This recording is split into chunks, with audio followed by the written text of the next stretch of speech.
एक बार प्रदेश में अकाल पड़ा। यह देखकर गौतम बुद्ध को बड़ा दुख हुआ। उन्होंने लोगों से कहा कि बहुत से लोग अन्न और वस्त्र के लिए तरस रहे हैं। उनकी सहायता करना हर मनुष्य का धर्म है। आप लोगों से जो कुछ बने वह दान करें।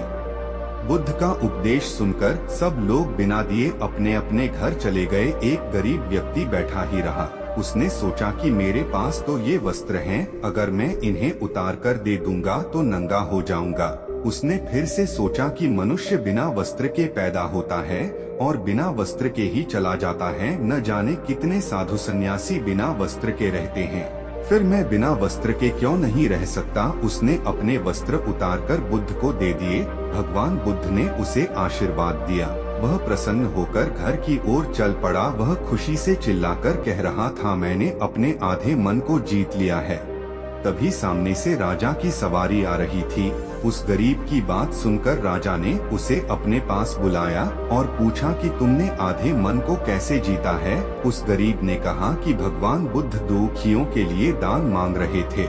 यह सुनकर मैंने अपने वस्त्र उतार दिए। पहले तो मेरे मन ने इनकार किया, फिर मैंने उसे समझाया कि मनुष्य बिना वस्त्र के पैदा होता है और मृत्यु होने पर साथ में कुछ भी नहीं जाता।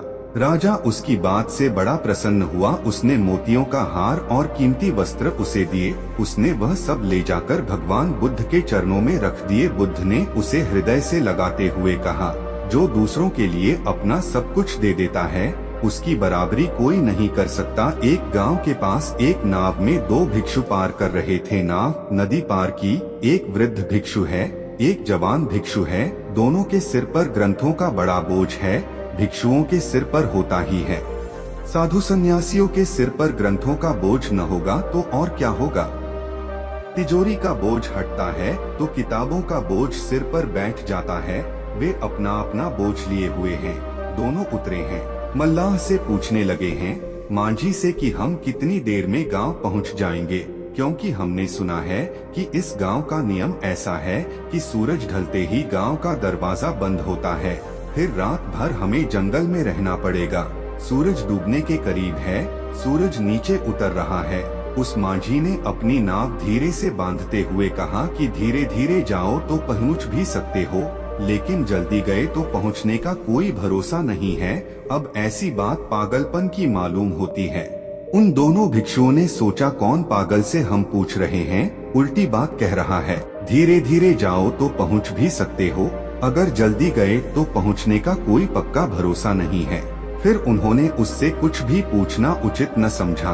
वे दोनों भागे, क्योंकि कहीं रात न पड़ जाए और दरवाजा बंद न हो जाए, अन्यथा फिर रात जंगल है, घना जंगल, अंधेरी रात मुश्किल हो सकती है।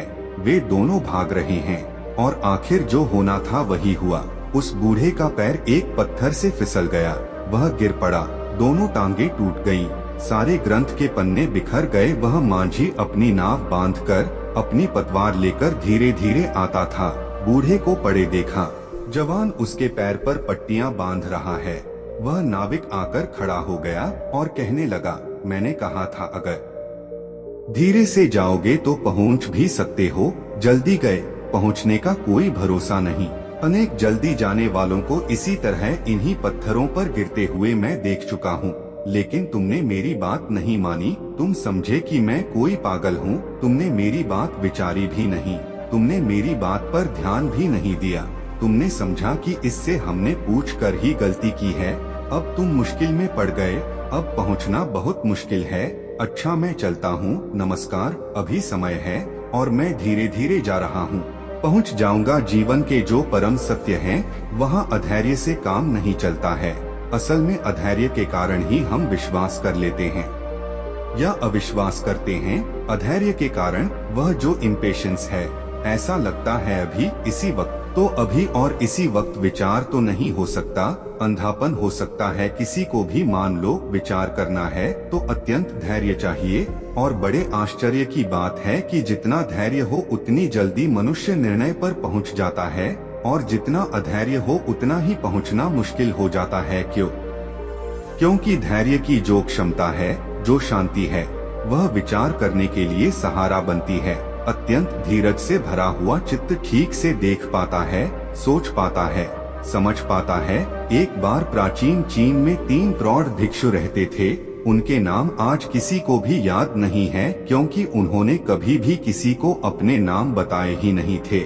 उन्हें केवल 3 हंसते हुए भिक्षुओं के रूप में जाना जाता है। वे हमेशा एक साथ यात्रा करते थे और हंसने के अलावा और कुछ नहीं करते। उनके हंसने और दूसरों को हंसाने की यात्रा कुछ ऐसे शुरू हुई। वे एक गांव या कस्बे में प्रवेश करते हुए उसके मुख्य चौराहे के बीच में खड़े हो गए और धीरे धीरे हंसने लगे। वहां रहने वाले और काम करने वाले लोग और राहगीर उन्हें अनदेखा नहीं कर सके और धीरे धीरे उनके साथ हंसना शुरू कर दिया। उन्होंने ये काम जारी रखा जब तक कि एक हंसने वाली छोटी भीड़ नहीं बन गई और अंततः हंसी पूरे गांव और कस्बे में फैल गई थी। और इस तरह पूरे गांव को हंसाकर खुश कर वे तीनों वृद्ध भिक्षु अगले गांव में चले गए। उनकी हंसी उनकी शिक्षा और प्रार्थना का एकमात्र जरिया था, क्योंकि उन्होंने कभी किसी से बात नहीं की। उन्होंने पूरे चीन में बस यही स्थिति पैदा की। वे लोगों से प्यार करते थे और उनका सम्मान करते थे। लोग ऐसे आध्यात्मिक शिक्षकों को पहले या बाद में कभी नहीं मिले थे। उनका मानना था कि जीवन को हमें खुशी और आनंद के बड़े अवसर की तरह स्वीकार करना चाहिए। उन्होंने किसी प्रकार के लौकिक मजाक की खोज की थी, इसलिए उन्होंने कई वर्षों तक यात्रा की और हंसते हुए पूरे चीन में आनंद और खुशी फैलाई, जब तक कि एक दिन उत्तरी प्रांत के एक विशेष गांव में रहते हुए उनमें से एक की मृत्यु हो गई। लोग चौंक गए थे और दूर दूर से भागते हुए आए थे इस अलग से दिन के लिए, खेतों को छोड़कर केवल अन्य 2 भिक्षुओं की इस नाटकीय घटना पर प्रतिक्रिया देखने के लिए। सभी लोग उम्मीद कर रहे थे कि वे दुख दिखाएंगे या रोएंगे, और पूरा गांव उस स्थान पर आ गया जहां 3 भिक्षु थे, 2 जीवित और 1 मृत। सबके आश्चर्य के बीच शेष 2 भिक्षु केवल जोर से हंस रहे थे। वे हंस रहे थे और हंसे ही जा रहे थे और रुकने का नाम नहीं ले रहे थे। कुछ लोग जो सहायता कर रहे थे उनके पास पहुँचे और उनसे पूछा कि वे ऐसा क्यों कर रहे हैं। उन्होंने क्यों अपने मृतक मित्र के लिए बिल्कुल भी शोक नहीं जताया, और इस एक बार भिक्षुओं ने वास्तव में प्रतिक्रिया व्यक्त की। कल आपके गांव के रास्ते में उन्होंने शर्त लगाई थी कि हम में से जो भी भिक्षु अन्य 2 से पहले मरेगा, बाकी के 2 उसके लिए अपनी हंसी नहीं खोएंगे। उसने एक वसीयतनामा भी तैयार किया था, जिसमें मृतक को चिता पर डालने से पहले मृतकों को धोने और उनके कपड़े बदलने की परंपरा थी। लेकिन बूढ़े साधु ने स्पष्ट रूप से कहा था उस पर पुराने कपड़े छोड़ने के लिए, क्योंकि वह एक दिन के लिए कभी भी मैला नहीं हुआ था। उसने कहा था कि मैंने कभी भी इस दुनिया की किसी भी गंदगी को अपनी हंसी के माध्यम से मुझ तक नहीं पहुंचने दिया। उसकी वसीयत में कहा गया था कि बूढ़े भिक्षु के शरीर को उसके कपड़ों के साथ चिता पर रखा जाए। उसके अंतिम संस्कार के दौरान वही पुराने कपड़े उस मृत शरीर पर थे, और जैसे ही आग जली और उसके कपड़ों को जलाना शुरू किया, हर कोई हैरान रह गया कि अचानक 100 रंगों की आतिशबाजी ऊपर और नीचे और सभी दिशाओं में फटने लगी, और आखिरकार वहां जमा हुए लोग भी उसकी हंसी में शामिल हो गए। शायद एकमात्र कारण है कि हम इस धरती पर हैं, ताकि हम हंस सकें और खुश हो सकें और कभी भी आनंद और हंसी का अनुभव करना बंद न करें। प्राचीन सियालकोट में एक बार बौद्धों का बहुत बड़ा भिक्षु संघ आया। इस संघ को एक ऐसे वेदपाठी ब्राह्मण के विषय में ज्ञात हुआ जो इतना रूढ़िवादी था कि किसी अवैदिक पंडित की छाया भी स्वयं पर नहीं पड़ने देता था। उसे सुधारने का बीड़ा एक भिक्षु ने उठाया। अगले दिन वह अपना भिक्षा पात्र लेकर ब्राह्मण के घर पहुंच गया और पूछा कुछ आहार पानी की सुविधा है।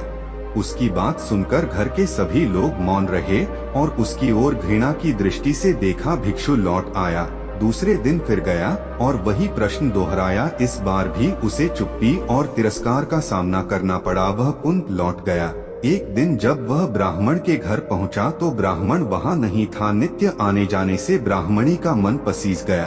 वह बोली, मैं तो तुम्हें आहार पानी दे दूं, किंतु पंडित जी की नाराजगी के कारण विवश हूँ।